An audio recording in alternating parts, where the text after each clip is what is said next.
안녕하세요. 오늘 5월 12일 화요일 바이블 리딩 챌린지 시작합니다. 그 성에 시몬이라 하는 사람이 전부터 있어 마술을 행하여 사마리아 백성을 놀라게 하며 자칭 큰 자라 하니 낮은 사람부터 높은 사람까지 다 따르며 이르되 이 사람은 크다 일컫는 하나님의 능력이라 하더라.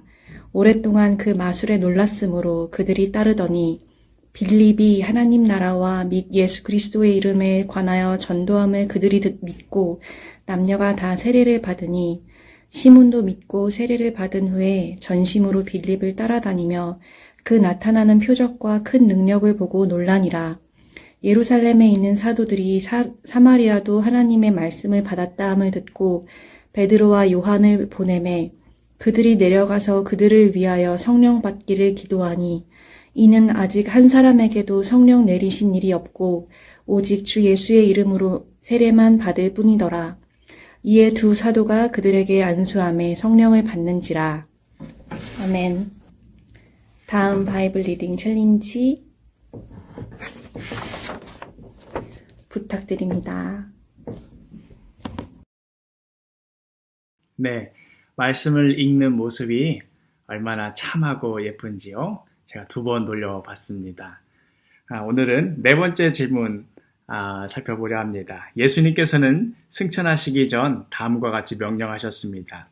오직 성령이 너희에게 임하시면 너희가 권능을 받고 예루살렘과 온 유대와 사마리아와 땅끝까지 이르러 내 증인이 되리라 하시니라. 예루살렘과 온 유대와 그리고 이제 사마리아에까지도 복음이 전파되었습니다. 이제 예수님의 말씀대로 어디로 복음이 전파되리라 예상이 됩니까? 이 사마리아 하면 우리로서는 다 성경 지명이라서 예루살렘이나 사마리아나 무슨 차이가 있나 싶은 마음이 들지만 당대 시대 속으로 들어가면 예루살렘과 사마리아를 비교 대상으로 삼는 것 자체가 어불성설이었습니다.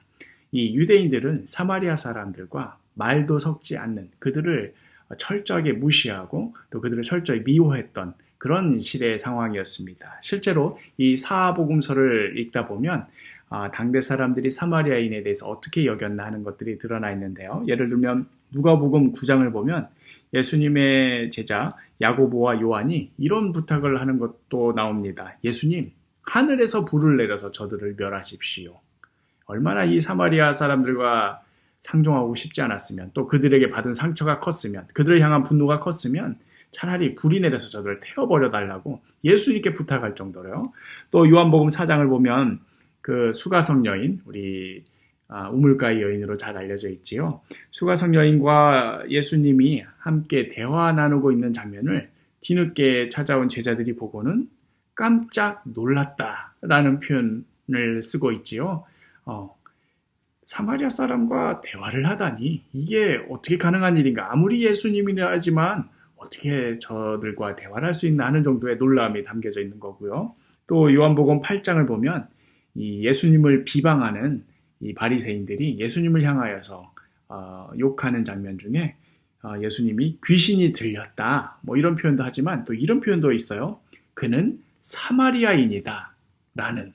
사마리아 하면은 도저히 같이 친해진다라는 게 상상이 안 되는 그런 지역입니다. 그런데 예수님께서 이제 승천하시면서 하시는 말씀이 성령이 임하시면 너희가 권능을 받고 예루살렘과 온 유대와, 여기까지는 납득이 돼요. 그런데 사마리아와 땅 끝까지 이르러 내 증인이 되리라 하고 말씀하시지요. 이 말씀을 들었을 때 제자들은 온 예루살렘과 온 유대까지는 귀에 들어왔을 터인데 사마리아 넘어갔을 때부터는 이게 이제 잘 깨닫지 못했을 겁니다. 그러나 이 스데반 지사님의 순교 이후에 믿는 자들 향한 박해가 시작이 되고 또 그로 인해서 어쩔 수 없이 수많은 믿는 자들이 예루살렘을 떠나서 곳곳으로 흩어질 수밖에 없었습니다. 이때 이 스데반 지사님과 함께 안수를 받았던 빌립 지사님도 이곳저곳으로 흩어지는 과정 중에서 사마리아로 떠나게 되었습니다. 그리고 바로 그곳 사마리아에서 복음을 전하는 사건이 바로 오늘 함께 읽은 이 말씀입니다. 하나님의 말씀이 어떤 때는 너무나 막연한 것 같기도 하고 또 우리 현실과 좀 거리가 동떨어져 있다고 느껴질 때는 이게 무슨 상징인가? 뭐 어떤 깊은 우리가 깨닫지 못하는 초월적인 의미를 담고 있나? 물론 뭐 그런 부분도 있을 수 있겠습니다만은 정말로 하나님께서 그 약속하신 것을 이루어 나가신다라는 것을 우리가 볼 수 있습니다. 그렇다면 이 질문, 사마리아에까지도 복음이 전파됐으니 이제 어디로 복음이 전파되리라고 예상됩니까? 이 말씀에 사마리아와 땅끝까지니까 정말로 이 말씀이 이루어진다면 땅끝까지 복음이 전해져야 하겠지요. 이 말씀을 볼 때, 그렇구나. 복음이 멀리까지 전해지는 것이구나.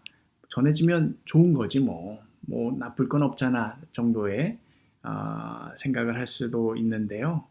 이 본문이 말하고자 하는 직접적인 맥락은 아니지만 한편으로 이렇게 생각해 볼 수도 있을 것 같습니다. 하나님의 말씀은 정말로 그대로 이루어진다. 정말로 사마리아에까지 복음이 전해질 줄 누가 알았겠습니까? 또 이후에 이어지는 말씀 보면 사마리아 사람들도 성령을 받고 놀라운 역사가 이루어질 줄 누가 알았겠습니까? 이 놀라운 일을 갈릴리 출신의 어부 출신의 12명의 제자들을 두고 예수님께서 맡기고 가셨으니 12명도 아니죠. 이제 보니 11명 제자들을 두고 맡기고 가셨으니 제자들 스스로 우리가 이걸 할 수 있을까? 왜 하필이면 우리에게 이것을 맡기셨을까? 이것을 감당할 만한 더 훌륭한 사람, 더 쉽게 말하자면 스펙이 좋은 사람 많았을 터인데 우리가 한 것이라고는 그저 예수님이 일하신 것, 본 것밖에 없는데 그걸로 뭘 할 수 있을까? 이렇게 생각하지 않았겠습니까?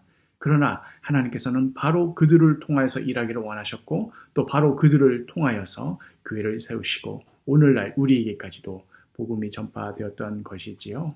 그런 의미에서 볼 때 지금의 나의 모습, 나의 상태, 나의 능력을 보면 주저앉을 수밖에 없지요. 내 모습 어딜 봐서 이 일을 감당할 수 있나? 내 모습 어딜 봐서 하나님의 말씀이 내 삶 가운데 이루어질까? 좀 더 상황이 나아지면, 좀 더 내 인격이 고상해지면, 좀 더 내 성품이 예수님 닮아가면 그런 다음에 이루어지겠지. 지금 나의 모습으로는 안 돼 하고 우리가 낙심하기 쉽고 혹은 아예 기대치도 내려놓기 쉽지요.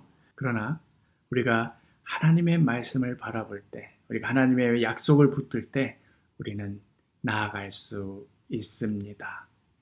우리 성경 말씀을 통하여서 하나님께서 우리에게 주신 이 약속들 늘 기억하시며 늘 붙드시며 나의 지금의 모습이 아니라 정말 약속하신 것을 꼭 이루시는 하나님 바라보며 오늘 하루도 살아가기를 축복합니다.